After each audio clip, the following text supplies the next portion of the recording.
So I'm here today with Joel Cohen. He is from Beyond Times Square. Thanks for joining me today, Joel. Oh, thank you for having me, Martha. This is wonderful. It's great talking to you without masks. And, even though it is virtual, but still, in almost an unmasked environment. So it's Yep, we'll take it. We'll take it. So, Joel, you are the GM of the company. So tell me a little bit about your background and also the company itself. Well, I've been actually in travel in one form or another for, I think I counted 46 years, starting off as the director of a teen travel camp. And then just loving travel so much, I got involved with an agency. I was a travel advisor for about 6 or 7 years, leisure and corporate travel. Then I was involved in founding and running two tour companies, one focusing primarily on Orlando, and then most recently, beginning actually in the late 90s, a company focusing on New York City, where I competed with Beyond Times Square. Although I had a very high regard and a lot of respect for the company, we were actually in different markets. The market that I was in was more of a mid-market, mass market hotel, Broadway show, hop on, hop off tour. Beyond Times Square was a little bit on a different level. And when the opportunity presented itself recently for me to join the company, I jumped at it.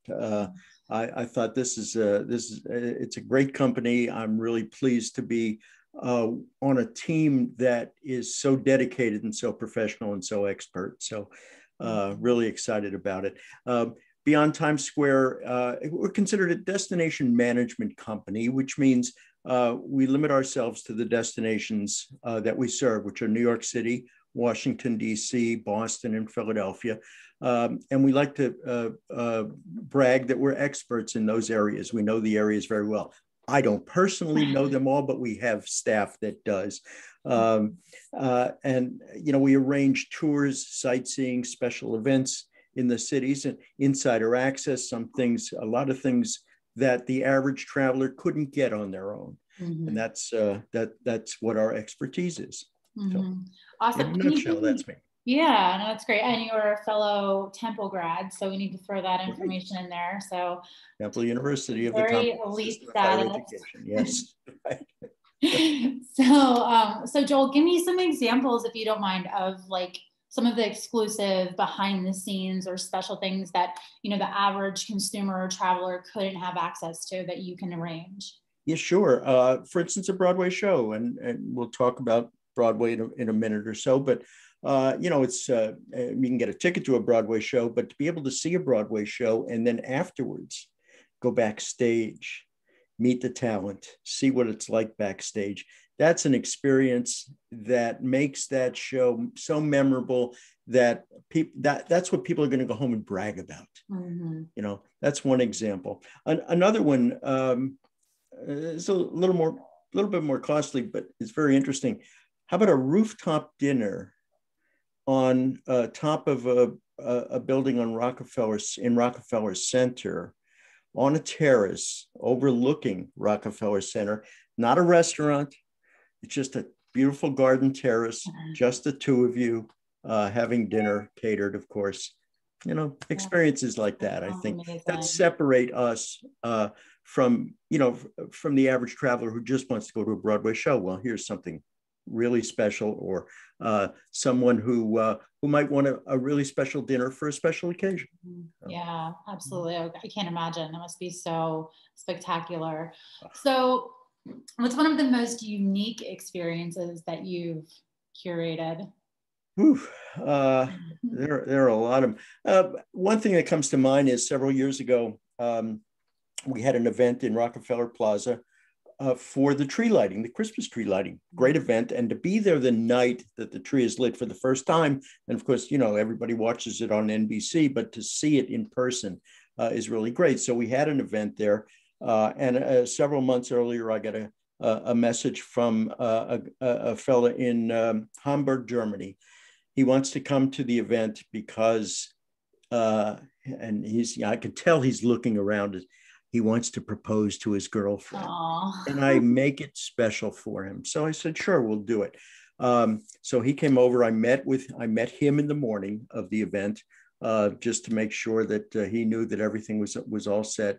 And when it came to the tree lighting, we had them positioned in a certain way, very inconspicuously. His girlfriend did not know, but we had a couple people surrounding him, and then we had a videographer there and a photographer. And as soon as the tree was lit, I took her and just turned her a little bit. I said, "Excuse me, but somebody needs to get through," and just turned her a little bit so she wasn't aware. And then when she turned back, she saw him on his knee with a ring, and everybody just applauded. We had a waiter there with a couple of glasses of champagne. It was just a really nice event, and everybody, of course, a lot of people in the area knew what was going on, and just the little things like that we've done. Yeah, absolutely. Well, she can't say no. She can't say no in that environment, can she?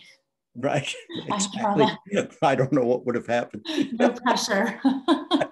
Actually, I've done 3 proposals. I've worked with 3 different men at that event in different years, different women each time. I don't want, but and they've all said yes. Good. We've had a proposal too on that rooftop dining. Oh, I can't imagine. That must be so gorgeous. So what trends are you seeing currently in the industry? Well, we're seeing late booking trends. Right now, it's bookings anywhere from 1 to 6 weeks in advance. Very tight window. People are a little bit concerned. I won't say concerned, maybe a little bit apprehensive about what's going to happen tomorrow. So they are booking late, but that's fine. We can handle it. We're seeing some outdoor events that people want, whether they're winery tours in Long Island or day trips from DC to the Civil War battlefields or wineries. And then we're also seeing a lot of travel to Philadelphia and Boston, more historical, which is interesting. And, when I talk about Boston, of course, the birth of the revolution. But then in Philadelphia, to me, that was the teenage years of the revolution. That's when things kind of stuck. And of course, the Constitution, the Declaration of Independence, the Constitution, Betsy, I was going to say Betty Ford. It was long before Betty Ford, Betsy Ross and Ben Franklin. So, there's just so much history between the 2 cities. And then you have Washington, D.C. And that's, again, very popular. I don't know if it relates to what some people have called dark tourism, but I think people want to see what happened on January 6th. What's it like? How far is the White House from the Capitol? How, where did people walk? For whatever reason. And Washington, D.C., of course, now is becoming very popular as the Smithsonian's are opening. The museums are finally opening this week and next. So, yeah, that's fantastic. When you mentioned before the call that Broadway is opening, just announced they're opening in September. So I'm sure you guys are really excited about that. Absolutely. September 14th, man, we were waiting, of course, when, on March 13th, when things got a little bit awry in 2020 and they held off. I think the first closing was through May of 2020, and then they extended it through June, and now it's been a year. It's been almost a year and a half. So finally, September 14th, Chicago, Lion King, Hamilton, and Wicked are going to open that night. What a great lineup. Oh, fantastic. Of course, tickets are all sold out, but we can manage to find them. We have sources. And then other shows are opening. I think what excites me is that in early December, The Music Man is reprising in New York for the first time in many years, starring Hugh Jackman and Sutton Foster. Huge stars. Wow. A great show. Oh my gosh. I think that's going to be the hot show of the year. Do they have tickets for that now, or they do? Oh, wow. That's amazing. I'd love to see that. Go and see that, and then have the dinner on the rooftop. That sounds like a pretty perfect evening. That'd be beautiful. Awesome. Anything else you want to share with us, Joel, or any other tips for travel this summer? Well, I think that as the cities are opening up, as the country is opening up, I think it's a great time now to travel before the crowds come. International travel inbound is still severely limited. So we're not seeing the crowds in Times Square, even though we're seeing the business. It's coming in and people are traveling. We're not seeing those massive crowds in Times Square that make it difficult. I was in Washington, D.C. on Monday. I was amazed how empty the city seemed, yet it's still Washington, D.C., passing the monuments and the Smithsonian museums and the art gallery. And oh my goodness, it was just so beautiful, and taking a boat ride down the Potomac, yet the crowds aren't there. What a great time to go now. Yeah. Yeah, it really is. It really is. Great. Well, Joel, thank you so much for your time today. I'm excited for everything that's coming up in the future. And yeah, thank you. We really appreciate it. It was a pleasure. It really was a pleasure seeing you, and look forward to welcoming all your guests in our destinations. Thank you. Have a good day. You too.